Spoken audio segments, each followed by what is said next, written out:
Brought to you by Agilus Diagnostics.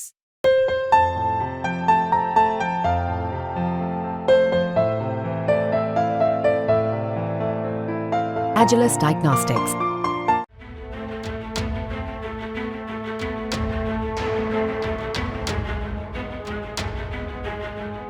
दो 2024 लोकसभा चुनाव में बीजेपी यूपी में फेल हो गई। इसमें भी सबसे तगड़ा झटका उसे पूर्वांचल में लगा, जहां 12 लोकसभा सीटों में से 9 सीटों पर बीजेपी को करारी हार मिली है। वैसे हारने के बाद वजह तो लोग हजार खोज रहे हैं, लेकिन कुछ ज्ञानी कह रहे हैं कि ठाकुरों की नाराजगी और प्रत्याशी के चयन में गलती की वजह से बीजेपी पूर्वांचल में साफ हो गई। इस सफाई में एक बड़ा योगदान कुंडा से बाहुबली विधायक और जनसत्ता दल लोकतांत्रिक के मुखिया रघुराज प्रताप सिंह और राजा भैया है। कहा यह जाता है कि वो जैसा चाहते हैं बिल्कुल वैसा ही होता है। वो जिस पार्टी के साथ हो जाते हैं जीत उसी की होती है।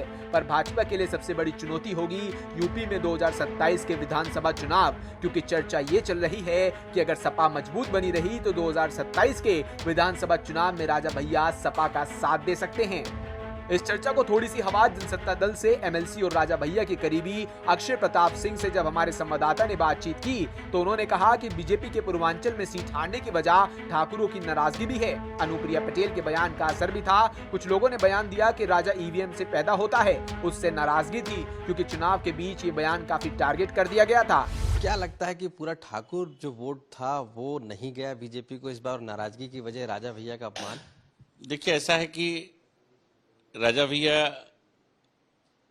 सर्वजात के नेता हैं और 1993 से 93 से लेके उनको कुंडा में मात्र 10,000 ठाकुर हैं। उनको सर्वजात के लोग मानते हैं, सम्मान करते हैं उनको सारे लोग मानते हैं। और आज तक देखिए इतनी बार एमएलए बने तो सर्वजात की वजह से बने। जहाँ तक प्रदेश की बात आप करते हैं तो प्रदेश में राजा भैया का यूथ भी चाहने वाला है। यूथ की कोई जात नहीं होती और राजपूत तो भाई क्योंकि परिवार है, खानदान है तो मानता ही है, अलग बात है। लेकिन यूथ भी राजा भैया को बहुत सम्मान करता है। और जब भी किसी नेता के प्रति कोई टिप्पणी की जाती है, आप देखिए 96 से लेकर देख लीजिए जितनी बार किसी ने प्रतापगढ़ को ललकारा है, उसका हर जगह पूरे प्रदेश के राजा भैया के चाहने वालों ने उसका जवाब दिया है।